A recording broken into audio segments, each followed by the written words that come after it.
This is episode 3 with Cassy Athena. Welcome to the Sports Business Classroom audio experience. I'm your host, Sergio Millis, and each week I'll bring you an inspiring person or message to help you discover how to break in and succeed in sports and life. Thanks for spending some time with me today, and let the experience begin. This episode is brought to you by Sports Business Classroom, an immersive sports business training and educational experience dedicated to preparing future sports business professionals. It is a one-of-a-kind learning opportunity for those interested in the business of basketball and jobs in sports. Sports Business Classroom combines the best of all worlds into a single package: great academics, hands-on experience, immersion in the Las Vegas Summer League, and interaction with some of the best minds working in and around the NBA. For more information about Sports Business Classroom, go to sportsbusinessclassroom.com. This episode is also brought to you by Hall Pass Media, a full-service marketing agency that specializes in brand consulting, event management, digital marketing, and creative design. For more information on Hall Pass Media, go to hallpassnetwork.com. Today's guest is the one and only Cassy Athena, your favorite NBA player's favorite photographer. If you're an NBA fan, you have undoubtedly seen her work in the famous Cassy Athena watermark, which can be seen on photos posted on your favorite NBA players' social media profiles, including LeBron James, Steph Curry, Russell Westbrook, and many more. Cassy is an amazing person with a super inspiring story and is someone that overcame adversity, created her own job, and paved her own path in the business of sports. In this episode, we discuss how she turned her passion into a career. We talk about how she goes about forming relationships with some of the NBA's biggest stars and what her daily grind looks like. This was an amazing episode, guys. If you're into the NBA, photography, or just want to be inspired, this episode's for you. Cassy, thanks for being on the show. Thank you for having me. I'm super excited to have you on. So ESPN has dubbed you your favorite NBA player's favorite photographer, and I want to get into that, and we will, but I want to start at the beginning. So if you could, tell us a little bit about where you grew up, what your passions were growing up, and what your childhood was like. Okay, well, I'm born and raised in Los Angeles, and I have a background of my parents are both pretty creative. They like different stuff, and so when I was younger, my dad always used to have a camera in his hand. It was just like a hobby, and he would take pictures of me and my brother, and he just always captured memories, and that's what stood out to me the most, is every time he would bring out a video camera or a photo camera, it was to just capture memories. So as I got older, my favorite thing with like my little point and shoot cameras was to just capture those memories. So I started doing that. And then as I was going through the whole process of college, I really started to merge my love of sports and photography, because I've been 6 feet tall since high school, and I was always very into playing sports and loved being around sports. And just for fun, I would kind of capture my teammates or like the guys' teams and all that stuff. And as I started getting into college, it started to develop from more of a passion to, hey, maybe this is something I could do for a career. But it's still, even after I graduated, it took quite a few years before I realized I could actually make this a job. It was just always something I enjoyed doing, but sometimes it's hard to figure out how to take your passion and turn it into something that's going to make you money and a career. So that was definitely a struggle. Yeah, no question. I do want to go back to, you said you had a chance to shoot the men's teams at CSUN. Mm-hmm. So talk a little bit about that. I mean, how did you get into the mix with that? I mean, one of the things that we try to teach people here on the Sports Business Classroom audio experience is how to just get your foot in the door, right? And so I'm just curious, how did you approach the team or the coach or whoever it might be to allow you to shoot the games? Well, it started when I was at Glendale College, and when I was there, I was on the girls team, and I was taking pictures and all that stuff. And just from being around all the different athletes, whether, training room or just around campus, I started to make friends with them. And then one of the guys from the Glendale College team ended up getting a scholarship to Northridge. And when I transferred to Northridge, I had stopped playing basketball. But because him and I were friends, he was telling me, hey, why don't you come take some pictures at a practice? And, why don't you hang around the other guys and like get to know them too, so you could take pictures of them. And the school was totally fine with me doing, pictures and all that stuff. And back then, I don't even know if I was posting on Facebook. Like stuff was still like social media wasn't really a thing. I just really liked taking pictures, and the guys loved it. They thought it was so cool because they had never really seen professional photos that were, able to be distributed so quickly and all that stuff. So really it started with me building these relationships with the players individually and with the school's blessing and the conference's blessing and all that stuff. It just kind of turned into like something for fun and something to help promote the school more and help promote the athletes. So it was like the beginning stages of kind of what I do now, but definitely, it was just building relationships with the people. And then as the players kept promoting my work, it caught the attention of, like the Big West Conference. And then they ended up having me involved with shooting for all the schools in my conference. So I'm shooting Long Beach State, UC Wow. Santa Barbara, and a lot of really good players were there at that time, from James Ennis, who's been in the NBA for quite a while now, Casper Ware, Orlando Johnson, James Nunnally. These are like really amazing players. And then through that, I just kept networking to the Mountain West, and I'm shooting, Kawhi Leonard at San Diego State, or I'm shooting, just like local guys that I had a connection through. But that was really about it. It wasn't anything, submitting a resume. It was really building just real genuine connections and relationships with everybody I could. So as far as relationships go, you've mentioned relationships a few times now. I've heard you talk about this in other interviews. Talk a little bit about the importance of relationships and how you go about developing relationships with people so that you have that trust that you need in order to get good photos. Yeah, well, I feel like relationships are so important in any industry. I've worked in everything from retail jobs to production studios. And one thing that, really stands out is if you build relationships, you can learn from people. And I have like aunts and uncles and my parents and stuff, everybody that I could learn from, they always told me, go talk to the CEOs of your company, go talk to whoever you can, learn from people, be a sponge, soak up information. So in the process of me trying to figure out how to get information, just life information, work information, you start to develop a relationship. And when those people feel comfortable around you, they want to help you, they want to invest in you, they want to talk to you. So I took a little bit of that I had learned from working around, like production companies and studios and stuff like that. And I took that into the basketball world. And, I feel like when you build a relationship with somebody, you make them feel more comfortable too. And I feel like when you make somebody comfortable, you can really capture, as far as photography goes, you can capture like the true essence of who that person is and what they want to share. I think a lot of times photography has been very editorial. It's been about you take a photo to just help, illustrate a story a little better, but the photo is really not the story. It's like the words that are the story. And I think for the longest time, photography and photographers have been sort of not as relevant. It's more about just like this little picture is going to help illustrate the bigger story that we're trying to convey. And I think now with social media, it's starting to highlight there's an actual photographer who had to learn this skill and had to be around these people and help them open up. And there's always been a few photographers that have been able to like build their name as a brand. But overall, it seems like a lot of people forget about photographers being artists because a lot of them don't take that extra step. They really are there to just capture whatever moment to add it to the story on the headline. But for me, I didn't want to do that. I wanted to capture a different side of people. And so I feel like it kind of goes hand in hand. I had to build the relationships in order to be able to capture them in a more vulnerable state, because especially working with athletes and NBA players, they're constantly, every game that they play is televised and photographed. Like they're constantly have cameras in their face. So how do you capture them different than what everybody sees 82 games a year?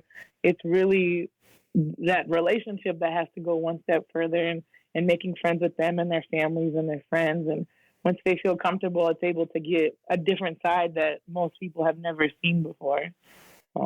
Yeah, absolutely. I mean, I think, you hit the nail on the head. Relationships especially in sports, are everything. I mean, I talked to Dennis Rogers last week on the podcast, and he emphasized the importance of relationships. But I want to get back to a point that you just made regarding, your parents and people that you admire telling you to constantly approach different people, whether it be CEOs or the bosses or whatever. Do you think that's a skill that you've developed over time? Were you always this gutsy, or is that something that you've developed over time? I definitely have not always been like this. I was always like super shy. I was the person that would rather not talk to anybody than try to make a new friend because I was so shy.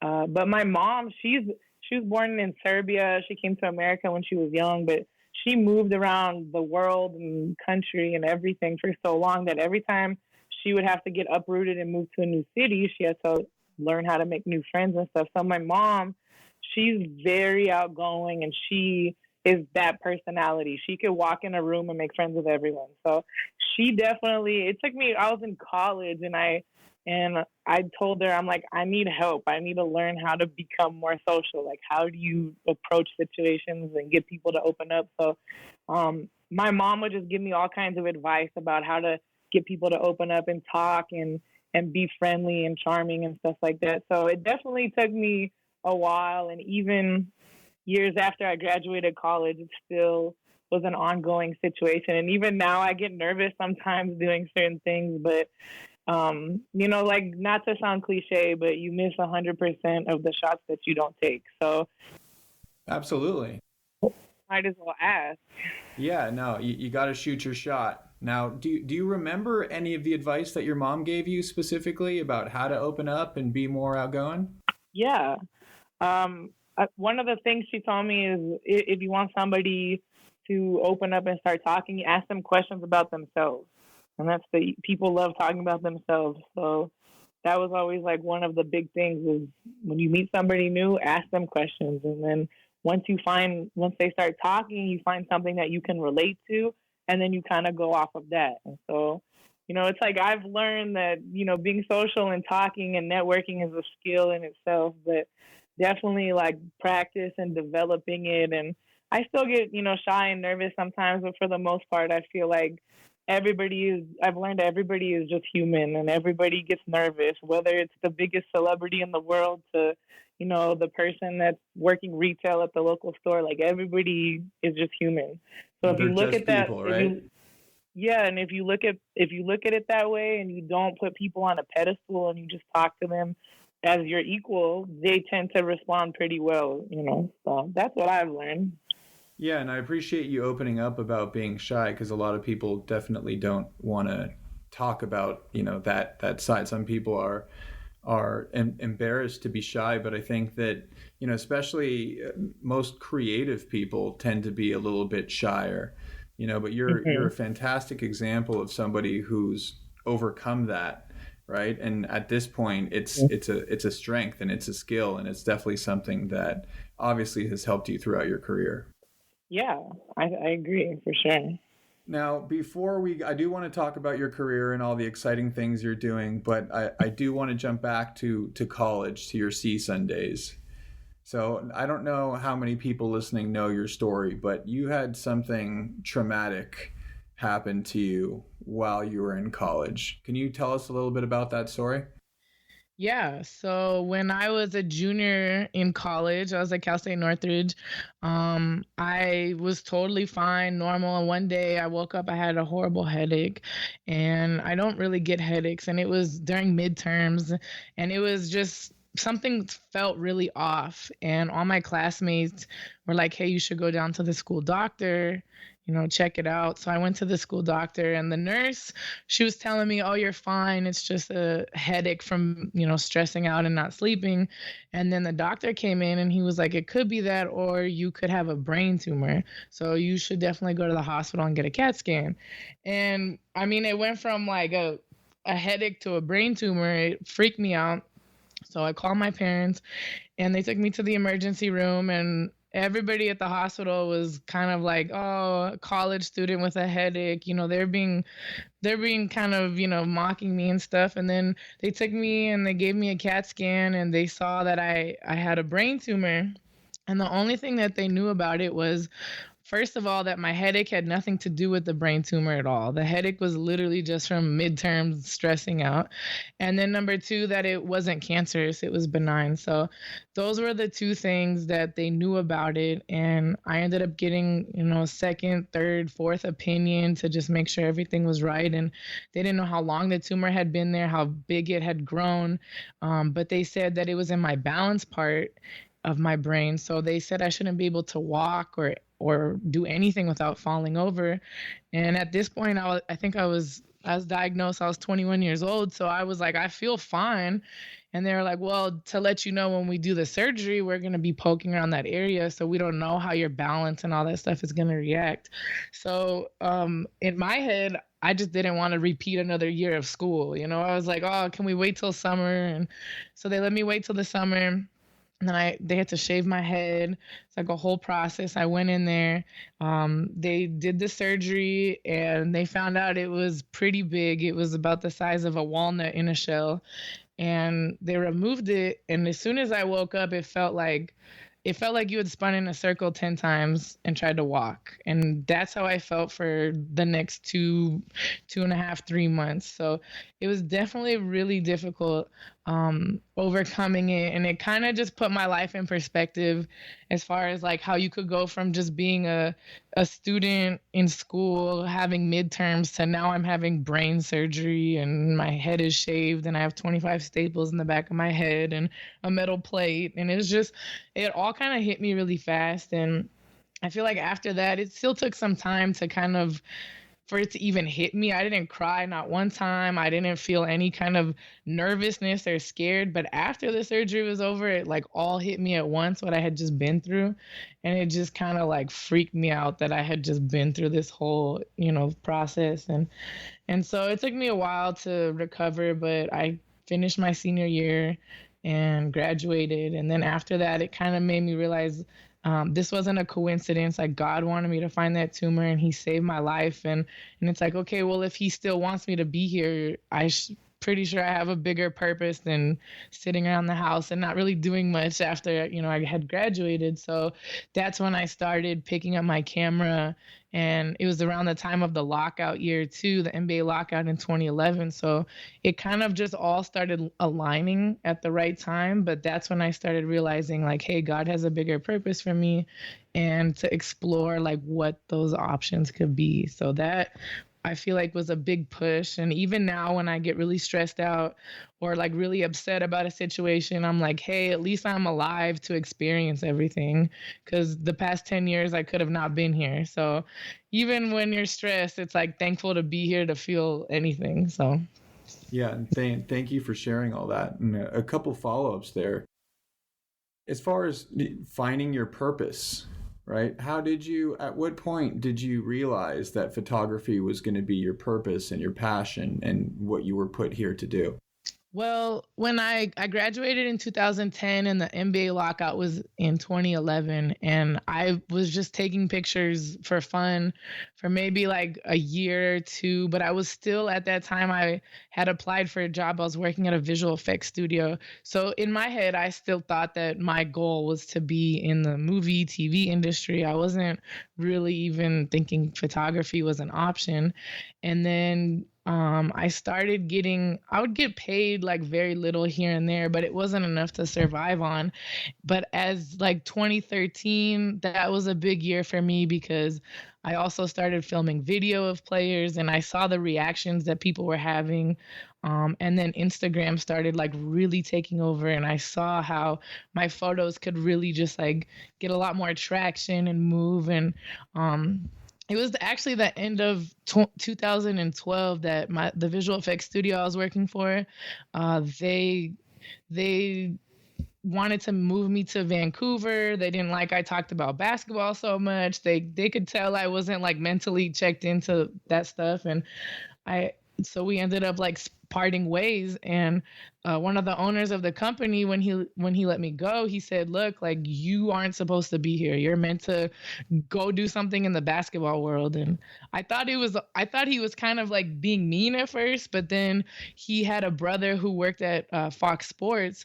And so they arranged, after the company let me go, they arranged to have me shoot my first NBA game courtside. And it just kind of opened up my whole eyes to this brand new world. And at the time, the only player that I knew a little bit from being around the lockout and stuff was DeAndre Jordan. And he was so fun and bubbly, and he introduced me to Blake Griffin. And then I got all these fun pictures of all of them. And when I showed even the guys from Fox Sports, they were like, how did you get them to pose for you like this?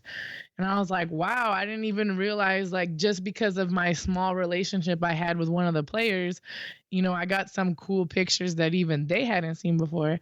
So I think all of that and a mixture of my job letting me go and like kind of being forced into trying to figure out what I want to do next.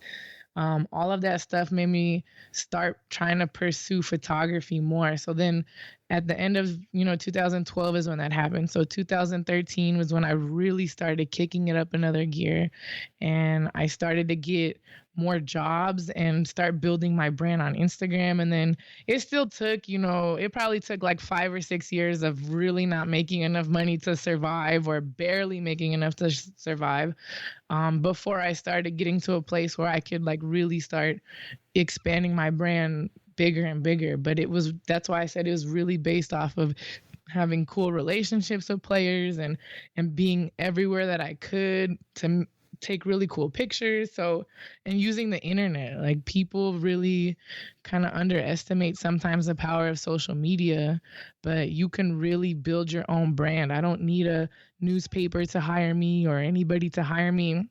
I have my own voice now, and so does everybody else. Like, that's why all these podcasts are so great, and YouTube channels and Instagram pages, because you get so much more information that you wouldn't have ever had access to, really. So that's where I kind of found my niche, I guess, in this whole basketball career.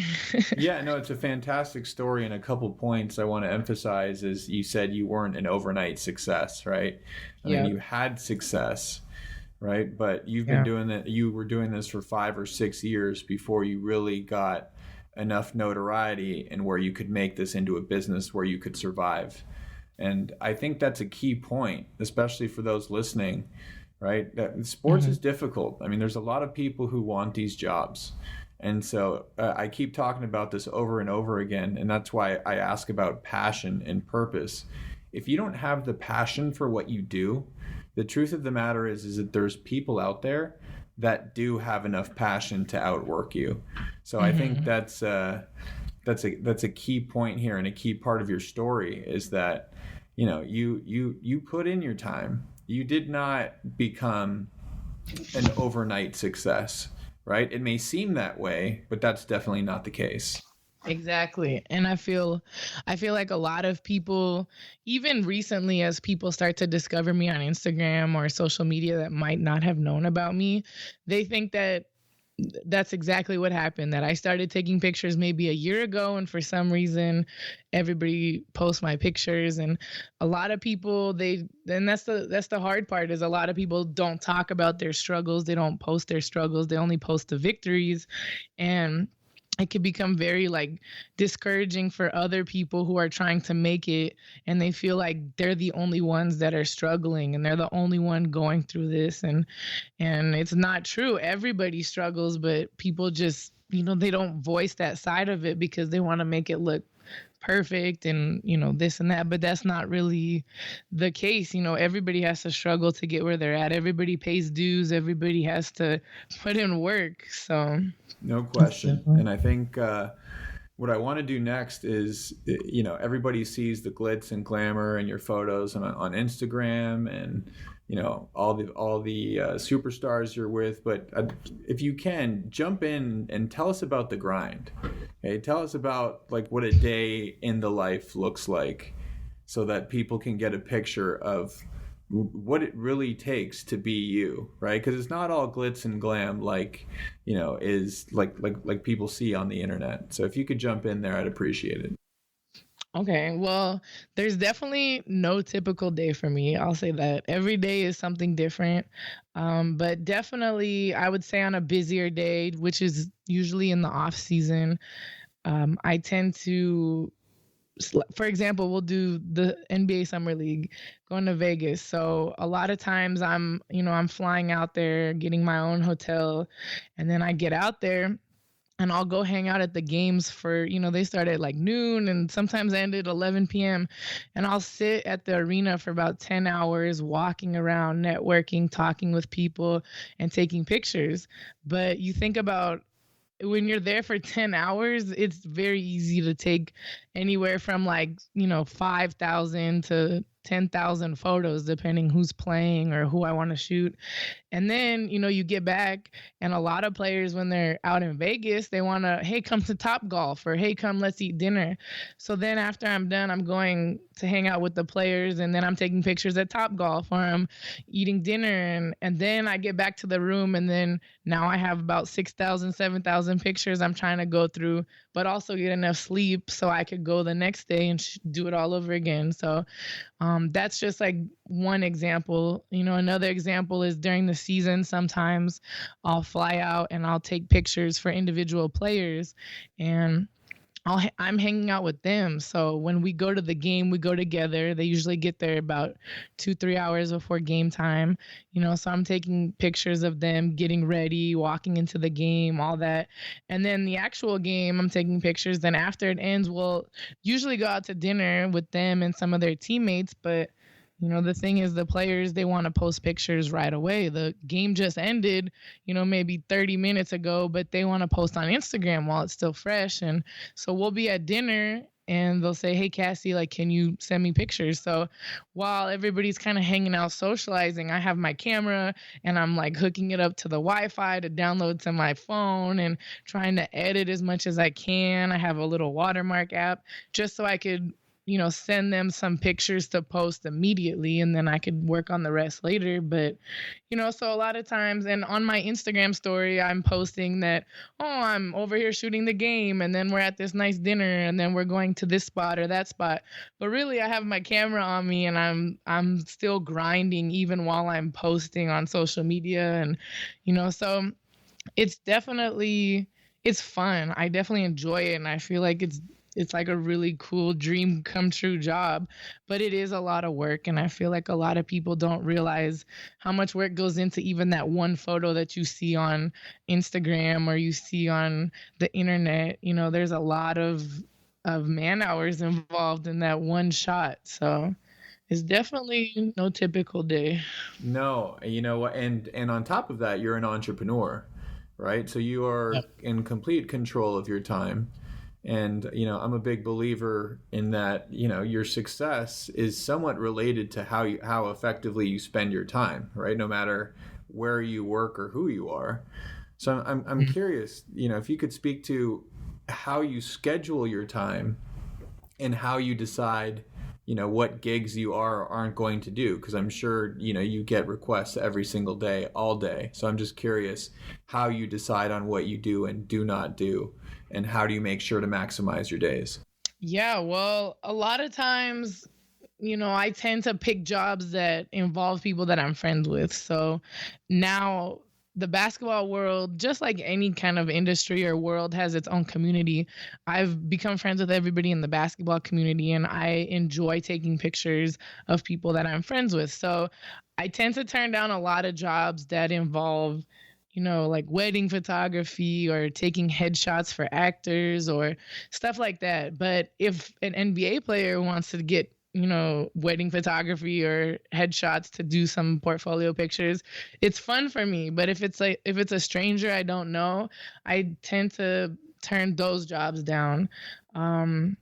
But even when it comes to players, sometimes I'll have 5 or 6 players want me to travel and do stuff. And then when I'm gone for a week, it's going to affect any other job. So sometimes it gets a little difficult, and I try not to book things too far in advance because literally for example, over the summer, I had made friends with Josh Richardson, and he's from Oklahoma, and he told me that he wanted me to come shoot his camp in Oklahoma, and he was playing on the Miami Heat, and he was going to bring some of his teammates out, but he wasn't sure if he wanted me to come or not because it was so last minute.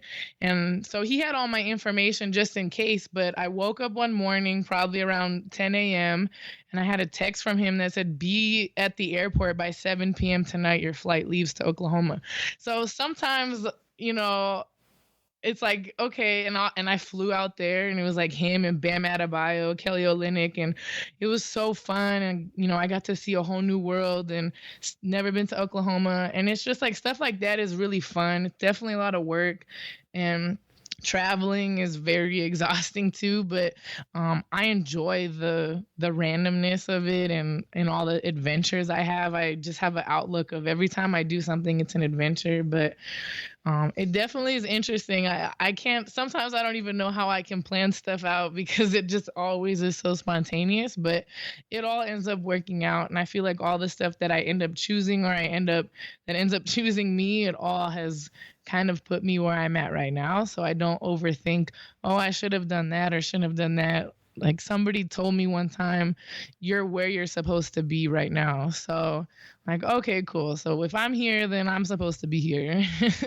That's beautiful. And it sounds like, you're talking about your purpose, you were talking about your passion, and it sounds like a theme throughout your life is that you've just, you've trusted your loved ones, you've trusted your gut, and you've trusted your heart. And that's really what's led you.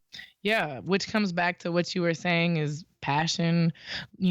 People will outwork somebody else when they're passionate about it. And I learn a lot from NBA players as well, even high school players, college players, seeing their work ethics. And, as you see, there's a lot of players that make it to the highest level but don't last longer than a year or two, and then there's guys like Kobe and LeBron who are moguls in themselves. But the difference that I learned from all these players is you see like these really intricate work ethics, and they're so passionate, like they're so obsessed with their craft that it doesn't even feel like work to them.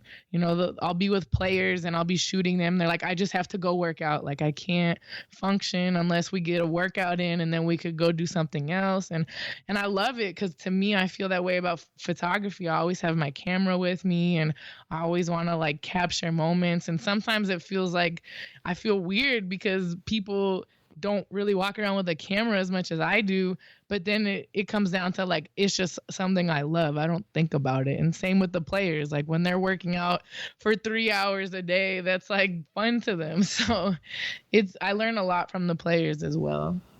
Yeah, and I think there's something to be said about, hanging out with people who are doing really well and who are really pushing the limits as far as the work they're doing and their work ethic, and that's a great lesson for everybody listening. There's some truth to the old adage, like you are who you spend time with, right? And it sounds like, yep. You've really seen that with the people that you've been fortunate enough to spend time with. If you think about it, players play for free their entire lives. When they're in high school, when they're in college, doing AAU, they're not getting paid. So they're sitting there, they're playing basketball for the love and the passion of it. And then so they put in, 18, 19, 20 years, and then they get their first job as a pro, and then they start working. So even when I see people complain about, oh, look at these 19-year-olds making millions of dollars, they've actually started their careers, some of them, basically from when they're born with some of these kids, but, they're like 5-6 years old. They've been putting in work to eventually make as much as they do. So even the players, they're young, but they've been putting in years as well. So, yeah. No question. There is no such thing as an overnight success. That's true. So as you know, this show is geared towards people who want to break into the business of sports. I can imagine that you have a ton of people who reach out to you every day asking you how to get in. I'm curious, what advice do you give them, if any? Well, the first thing I look at is, a lot of people message me and say, oh, I want to do exactly what you do. I want to be a sports photographer.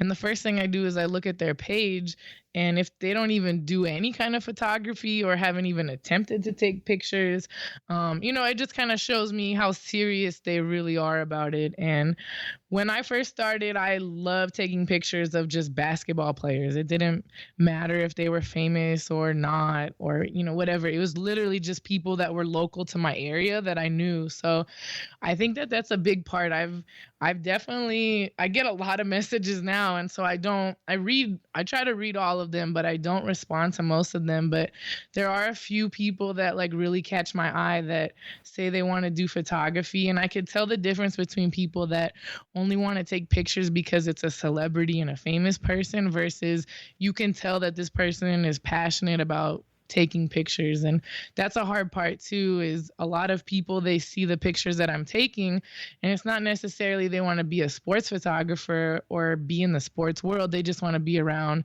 all the famous basketball players and hang out with them. And I might take pictures of Steph Curry for 2 hours at his camp, but then the rest of the 10 hours I'm sitting there editing and shooting and just there's like a lot of other stuff that goes into it. So if the only reason you would like taking pictures is because they're famous, you're gonna burn out really fast because you don't really spend that much time with all these famous people. I spend way more time by myself on my computer listening to music and editing photos. But to me, I love it so much. I love the process. I love seeing the photos. So I enjoy it, but that comes down to like I said, you have to really be passionate about the craft and you have to learn the craft. You have to learn how to take pictures. And I didn't go to school for photography. I went to school for animation. So I always wanted to be an animator, work on cartoons. Like I had no interest in taking photography classes. So when I started trying to do photography, and I would reach out to certain photographers that I had known, none of them would help me. None of them would give me advice. Nobody wanted to do anything because they saw I was around some big players and they didn't like it, so they didn't want to help me. So I used YouTube tutorials. I used Google. My dad knew a little bit. I'd ask him. I literally taught myself how to shoot pictures. So when I see people message me, what settings do you use? What camera equipment? How do I start? It's like, you didn't really do any research, and we have so much information available to us now that there's no excuse for trying to be lazy. You really have to, if you really want to do something, you have to put in the effort to learn how to do it. And go take pictures of your local school. Go take pictures of, go to Venice Beach. Like in LA, you could go to the Venice Beach boardwalk and take pictures of the guys outside, playing basketball on the courts. Like there's all kinds of opportunities to practice getting the motion and the action, and then everything else can come. But it starts with just being passionate about, anywhere in the sports industry, basketball world, I see all kinds of people that want to do marketing, that want to work with players. And I see them just start with the people around them. And then it turns into like, I've seen guys go from coaching the Drew League to coaching in the NBA now. So, you can start local, start with people and then you can grow into the industry. But you have to have that passion and that drive. You got to keep leveling up, right? And you got to start somewhere.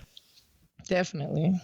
So with that being said, for somebody who does want to get into photography, are there any resources that you remember being, key to your development other than, shooting a lot? Like you said, YouTube videos, you Googled a bunch of stuff. Like, were there any websites or resources that you recommend for anybody who wants to get into photography? I don't think that there was any one website or anything that stands out to me. But I just remember I would go on YouTube, and I still do this now. I would just go on YouTube and type whatever it is you're trying to learn. What's the best lens? When I first started and I wanted to get like a camera, and I didn't even know I wanted to be a sports photographer. I just wanted a nice camera. I went over to Costco and I bought like a camera kit that they had. It was a Canon Digital Rebel kit, and I think it was like $1,000. It didn't even take video. It was just pictures. And And now you could get way better cameras for even cheaper than that. But that was like the starter kit. And I bought it. And I literally just would take pictures of anything I could. And I started Googling what's a good fast lens for, a Canon. Because once you buy the camera body, you get the lenses for that camera. So if you get a Sony, you get Sony lenses, Canon. So I would just Google, sports lens for Canon. Then I'm like, okay, then the lens that I need is this, 2.8 70 to 200 lens. And then I went, saved up and bought that, started shooting on that. And I started just trying little things here and there, but definitely I highly recommend advice is, look around the internet, or if you know a photographer that's willing to give you some advice, help out. But at the end of the day, you kind of have to develop your own style and your own, techniques. There's not really anything I could sit there. I've given my camera with all the settings on it to the next person, say, here, take pictures. And they're not going to take the same pictures that I took on it, because a lot of it is your own eye, your own, version of what's artistic, composition. So that's the fun part about photography, is even when there's a lot of people at one event taking pictures with the same equipment, all the pictures are going to look different because of the vision. So, you can't be discouraged if your pictures, if I were to post some of my pictures from 2011 during the lockout or even before that, I definitely, when I look back at those photos now, I don't even know why anybody posted them. Like, they're blurry, they're out of focus, but it was like I caught that moment, and the NBA guys loved it. They were like, oh my gosh, it's like me and my brother playing together at the Drew League, or, whatever the moment was. To this day, like, people love those photos, and I look at them and I'm just like, wow, these are really bad. But, you have to start somewhere, and practicing a lot and using the internet. Yeah, there's nothing specific, I guess I could say, but there's a lot of stuff out there that's really good. So yeah, I mean, and one of the themes of the show is just figuring out ways to get to continue to get better, and to get better every day. So I appreciate you sharing that's a passion of yours, that you've continued to grow, and that what you were shooting before is definitely not where you are today. Yeah. What I want to ask is, so with that said, your eye for photography has certainly changed over the years. What would you say are the keys to capturing good photos?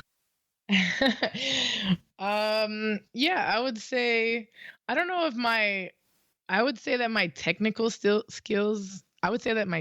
skills have gotten better over the years, but for the most part, I feel like my eye has generally been the same. I love to capture emotion, and I love to capture, like, the players, like, a little more their human side. So I love getting that, like, really crisp, clean action shot. Like, I love that. Those are moments you can never get back. But I also love to get the ones that show the personality a little more through photos. So I think a lot of those photos have developed more over the years, as I've developed more relationships and more confidence to talk to certain players and get them to open up.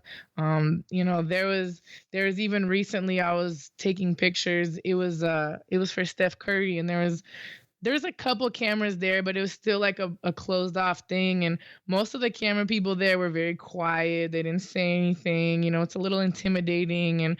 And Steph is the nicest person ever. But, there's just like certain protocol when you're on a set. There's a lot of stuff. And I have a relationship with him and his whole family. So I walked up, I said, Steph, I need you to sit right here. I need you to pose. I need you to do this and that. And he was totally cool. And I ended up getting like these super epic shots that nobody else got, because I was able to already connect with him and then not be afraid to tell him what I wanted my photo to look like. And then I ended up getting a great photo that we all love. So, taking and being a little assertive with these players when you have a relationship with them. Obviously, I wouldn't just do that if I didn't know anybody. But I think all of that stuff has helped develop to get pictures that I really enjoy and I want. And, I love doing stuff like that. So I definitely say that the relationships and the technical skills as they've evolved, I just kind of capture what I feel looks good at the moment. I don't really think about this is the perfect shot. I just kind of capture a bunch of stuff, and then later I could go through and say, okay, like I love this photo the most. This is a good picture, and then delete all the ones I don't want. Yeah, would you say that that's one of the keys to success as a photographer, is just getting, I mean, beyond having the relationship and being in the right place, getting a really good amount of photos, volume, so that you can choose the perfect shot? Yeah, I think it's a mixture. If there's been times where I hadn't had a relationship with anybody there and I've gotten some cool pictures, and I feel like you don't want to go crazy. I feel like if you take too many pictures, it kind of waters down just like the art of focusing and doing it. But I would definitely say that even recently as well, I started shooting on film cameras, and I just use a disposable camera, nothing crazy. But those cameras only have like 30 pictures on them. So it actually changed my whole perspective about doing photography, because when you have a digital camera, you could take 5 shots, 10 shots in a row and only have one picture that you select. But when you're taking pictures with a film camera, you need that person to stop, pose. You need to like look at the lighting. There's so much more that factors into it. So when I started shooting on film, it actually helped my digital photography, because it helped me focus more on, okay, what do I want this final image to look like? Because I only have one picture, and this picture is very expensive, so I need to make sure it looks good the first time. So a lot of that helped me. And even if you don't have a relationship with the players or whoever you're shooting, it's really just like capturing what you envision to be, if you want to do behind the scenes photography, if you want to do action, you want to do whatever you want. It's just getting what you think looks good and showing your vision. There's really no right or wrong way to take photos. It's really just portraying your vision. And of course, you have to have the technical skills, and the photos need to not be blurry and all that stuff. But, I think it's fun seeing, especially with the internet, so many different styles of photographers that have never really been around, because with film you couldn't do stuff like that. Digital people are able to have more error and take more photos. So I think we're in a generation of getting a whole new style of photography because of the digital and the social media and stuff like that. Wow, everybody's getting a master class in photography right now. I know, right? This has been fun. And you know what? I've seen you work before, and you know what? You have to be aggressive, right? I mean, you have to be aggressive. Obviously, if you have a relationship, that helps. But, when you go to an NBA game, there are a ton of photographers out there and a ton of people trying to get the shot. And I think that this goes back to the story you told earlier with, your mom encouraging you to be a little bit more daring and teaching you how to be more social, right? I mean, I think that confidence, continues to build as you do more and more. And I think that's, something that everybody who's listening really needs to hear, that, you don't just become an overnight success. You don't just wake up and become Cassy Athena. It's a long, long road, but it's worth it. Definitely, for sure. So your current job, you are working with Getty Images. Can you walk us through what that means, how that works, like what your responsibilities are? Yeah, well, I'm just a contributor to Getty Images, so I don't work for them. I just, whatever photos I want to upload to them, I can. The biggest part with Getty and how our relationship started is Getty's everywhere. They have relationships with the NFL, the NBA, the MLB, whoever. And so they have a whole bunch of photographers under their umbrella who shoot everything. And the one thing they don't have access to is the more personal stuff that doesn't include press passes. So that's where I came in, and they've had me come in, and they've been wanting me to upload more photos that show, stuff that's not a credentialed event, and show them off the field and off the court and all that stuff. And so it's been a new relationship that's still developing, and I don't upload everything to them because there's still a level of, privacy and certain things that I shoot with the players that doesn't need to be uploaded for the whole world. And so it's a new thing, but I feel like especially over the summer there's a lot of workouts and runs and charity events and all that stuff that I feel like has never really happened. I feel like the off season for the NBA has been the NBA Summer League, the draft, and then nothing.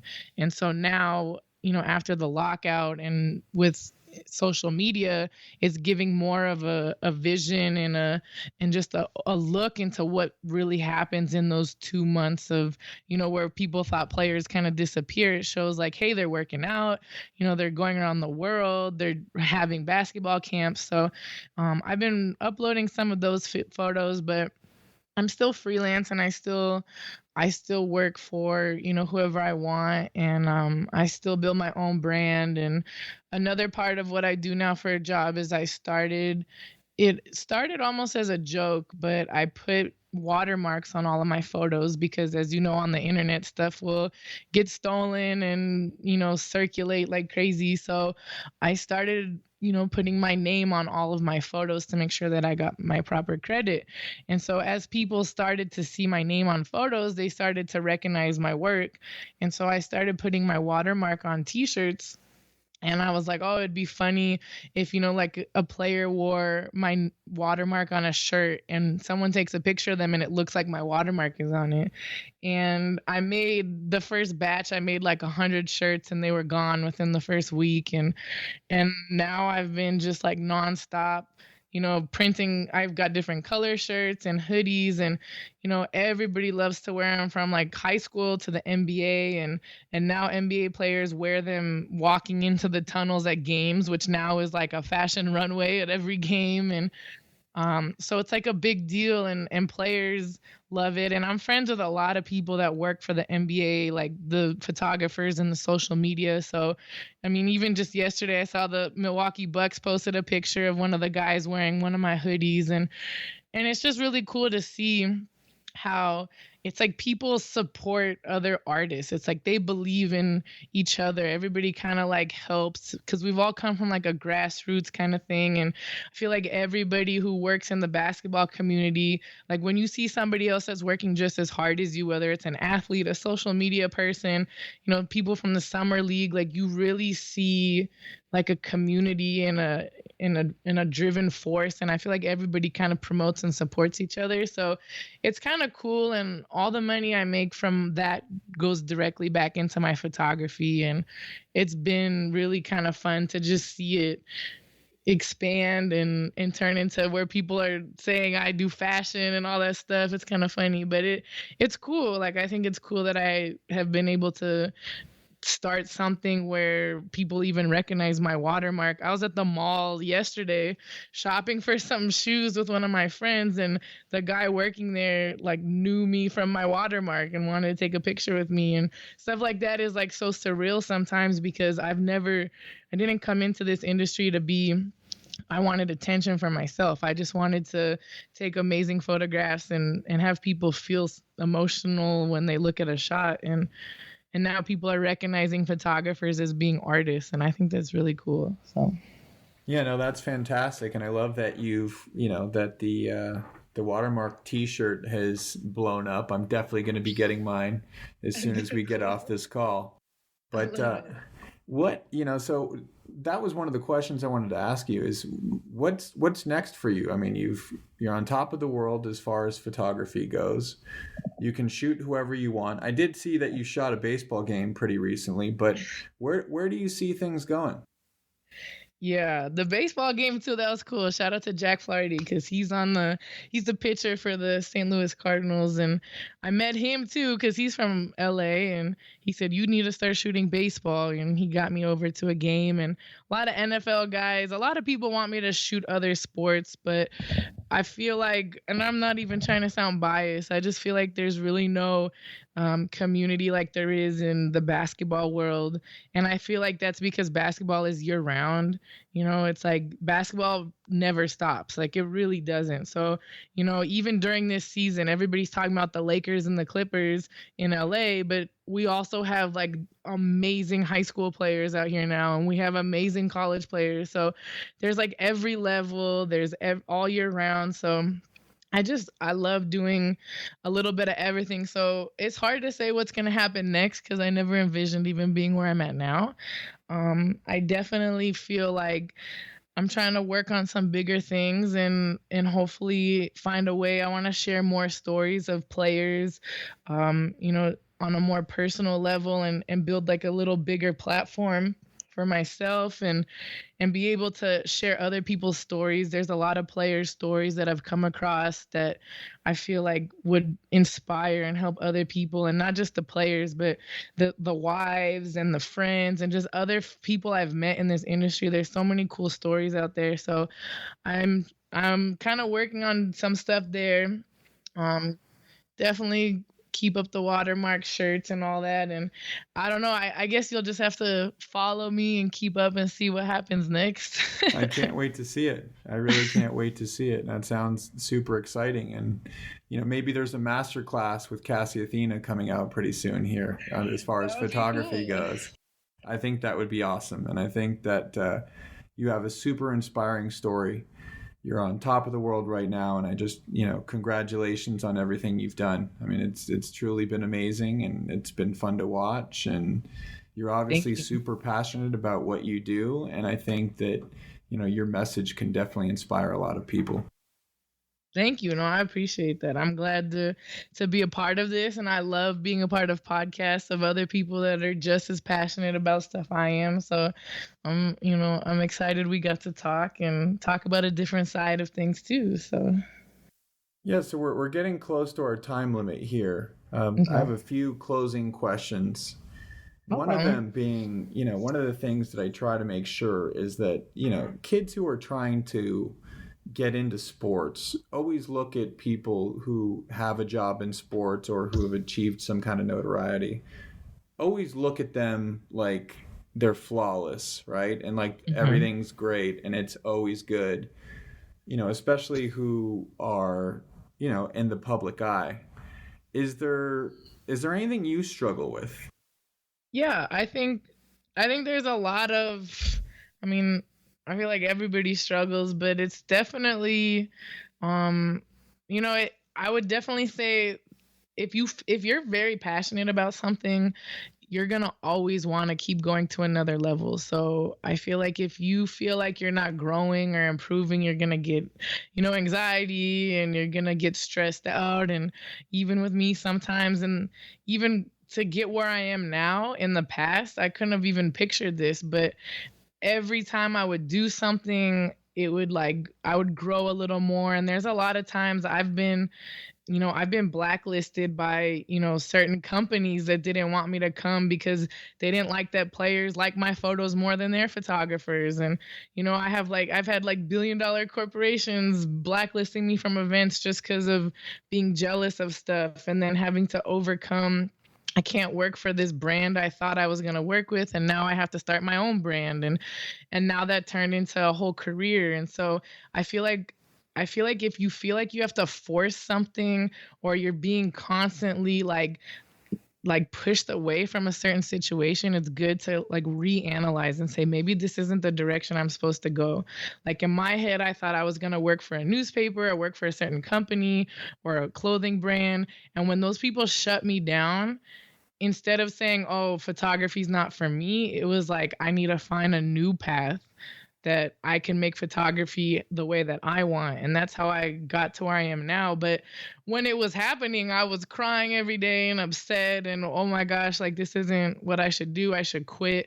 I've quit photography probably 10 or 15 times over the years, and completely quit. But somehow I eventually come back, and somebody wants to hire me, and I've got to the point now where I'm doing really good, but there's still things that I have to overcome. Sometimes I don't get access to where I want, and then I find different ways. But I feel like if you approach situations as if you're rejected from a situation, instead of taking it as I should quit, you take it as okay, how do I problem solve, and I find a better solution. And that other solution, I'm pretty sure, will end up being better than what the original plan was. But even though it's not your original, path that you envision, because the path I envisioned was working in a studio for TV shows and movies, and now I'm doing something that I love, but it didn't really exist until I started trying to do it. So I think that that's a part of it too, is people just can't focus on like all the positives, because those people are struggling and they're only posting, like we said, they're only posting what they want you to see. But just know that like all those struggles is what makes you a better brand, a better person, better at your craft. If there was no struggle, it wouldn't be exciting, and it wouldn't really be worth it, honestly. So Thank you for sharing that. Few rapid fire questions. The answers don't have to be rapid fire, but when you think of the word successful, who's the first person that comes to mind and why? I would say the person for me is my mom, because she went from Serbia, where she had one outfit for the whole year, to her whole family coming here, and she built a whole, career and her own way in America, and she's, living this American dream. And my grandparents came to this country to give me a better opportunity, and now I'm getting to live my dream. So when I think of success, I think of the people around you that are empowering you to be in a better position. So I definitely say my mom, and just having good people around you. If you could send an email or a post, social update, whatever it might be, that everyone who wants to break into sports would see, what would it say? Ooh, that's hard. I think I would say something along the lines of, find something that you love and don't let anybody stop you. No matter how many people try to discourage you from your dreams or try to tell you that you can't do it, just don't give up. Honestly, just don't give up. It's a great message. Cassy, this has been so much fun. Thank you so much for taking the time. I have pages upon pages worth of notes of things we didn't even touch on. So hoping that maybe we can do part 2 sometime. Yeah, I'd love to. Anytime. Let me know. Well, thank you for your time. Do you have any ask or request for the audience? Ooh, I don't know. I guess I would just love to hear about why people would want to break into the sports world and what they feel like they can help contribute. Like, I love hearing about people's like goals and aspirations and stuff like that. Well, that's great. We'll make sure that everybody listening sends you a DM or something, just For telling sure. you what it is that they want to do and what their plan is, and hopefully how you inspired them to push past any barriers they may have. Yeah, that would be awesome. Cassy, thank you so much for your time. Thank you so much. Talk soon. There you have it, my friends. I hope you enjoyed this interview with the one and only Cassy Athena. If you did, make sure to share this with your friends, post it on social media, and subscribe and review. You can find the show notes for everything we discussed at sportsbusinessclassroom.com/Cassy-Athena. Let us know you listened, and if you enjoyed the episode, please share it with your friends and tag us at Sports Business Classroom and at Cassy Athena Photo as well. Let her know that you're listening to this and what you thought about this episode. Big thank you to our sponsors, Sports Business Classroom Online and Hall Pass Media, and thanks again for listening. We will see you here next week on the Sports Business Classroom audio experience.